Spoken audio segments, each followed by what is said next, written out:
सभी को जय श्री कृष्ण। आज माघ महीने का अमावस्या तिथि है और इसे हम लोग मौनी अमावस्या के नाम से भी जानते हैं।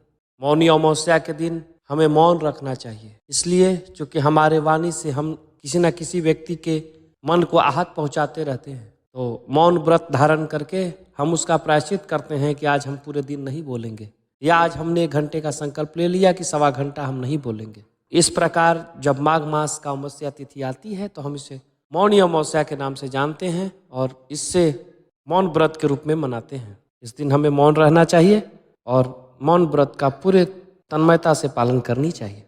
तो आइए हम इस मौनी अमावस्या के पावन अवसर पर इसके महत्व को जानते हैं। मौनी अमावस्या की सबसे बड़ी बात यह है कि माघ मास के कृष्ण पक्ष के चतुर्दशी के अगले दिन आता है, अर्थात अमावस्या के दिन। माघ मास के कृष्ण पक्ष चतुर्दशी को भगवान शिव जी और माँ पार्वती का विवाह तय हुआ था और अगले दिन मुनि और देवी देवताओं ने शिव की साधना के लिए उनकी उपासना की। भगवान विष्णु ने देवी पार्वती के भाई बनकर उनकी विवाह संबंधित कार्यक्रम में भाग लेना स्वीकार किया। और इन सब से अलग मौनी अमावस्या की कथा यह है कि सागर मंथन के समय जब असुर अमृत कलश लेकर भाग रहे थे, तब इसी दिन अमृत की बूंद छलक कर प्रयाग सहित कई स्थानों पर गिरा था। इसीलिए मौनी अमावस्या पर प्रयाग सहित अन्य तीर्थ स्थानों में स्नान करके दान पुण्य करने से कई गुना फल प्राप्त होता है।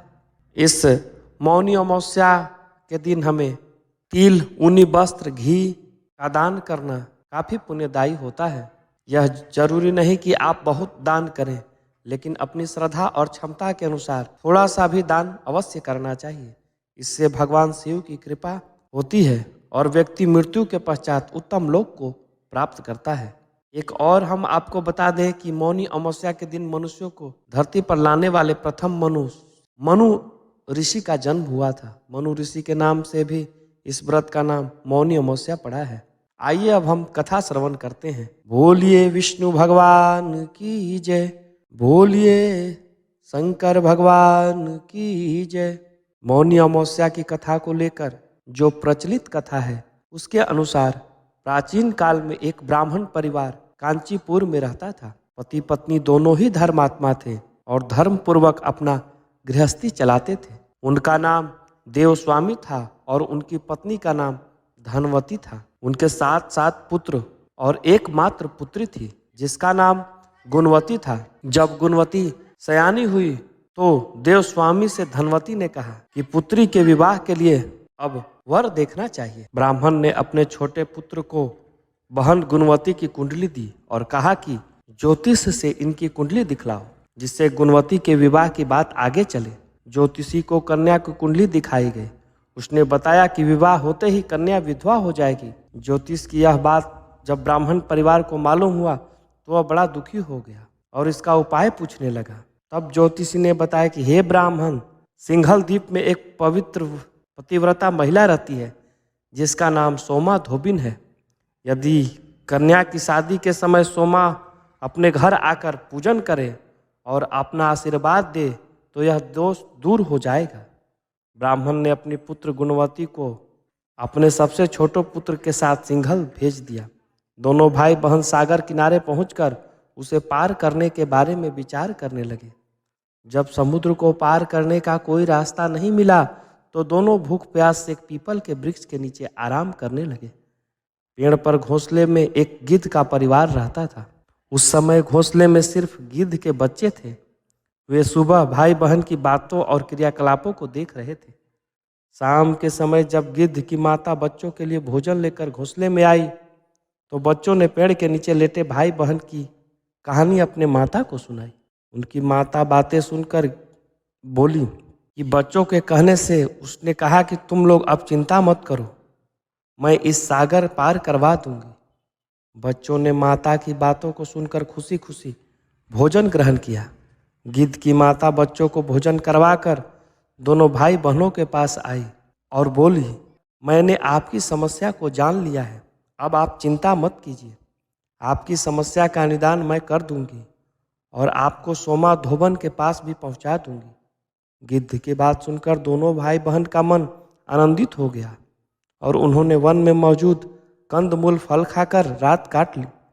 सुबह होते ही गिद्ध ने दोनों भाई बहनों को समुद्र पार करवा दिया और सिंघल द्वीप में सोमाधोबन के घर पहुंचा दिया। गुणवती सोमाधोबन के घर पहुंचकर वे दोनों पास में छुप कर रहने लगी और हर दिन सुबह होने पर गुणवती सोमा का घर लीप दिया करती थी। एक दिन सोमा ने अपनी बहुओं से पूछा कि प्रतिदिन तुम्हारा घर कौन लिपता है। बहुओं ने प्रशंसा के लोभ से कहा कि हमारे यहाँ अलावा यहाँ और कौन करेगा। लेकिन सोमा को बहुओं की बातों पर भरोसा नहीं हुआ और वह यह जानने के लिए पूरी रात जागती रही कि कौन है जो सूर्य उदय से पहले ही घर लीप जाता है। सोमा ने देखा कि एक कन्या उसके आंगन में आई और आंगन लिपने लगी। सोमा गुणवती के पास आई और उससे पूछने लगी, तुम कौन हो और क्यों हर सुबह मेरे आंगन को लीप कर चली जाती हो। गुणवती ने तब अपना सारा हाल सोमा से कह डाला। गुणवती की बातों को सुनकर सोमा ने कहा, तुम्हारे सुहाग के लिए मैं तुम्हारे साथ चलूंगी। सोमा ने ब्राह्मण के घर आकर पूजा किया, लेकिन विधि का विधान कौन टाल सकता था।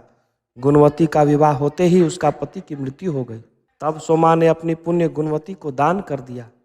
सोमा के पुण्य से गुणवती का पति पुनः जीवित हो गया, लेकिन पुण्यों की कमी से सोमा का पति और बेटे की मृत्यु हो गई। लेकिन सोमा ने अपने घर छोड़ने से पहले बहुओं से कह दिया था कि मेरे लौटने से पहले अगर मेरे पति और बेटों को कुछ होता है तो उनके शरीर को संभाल कर रखना।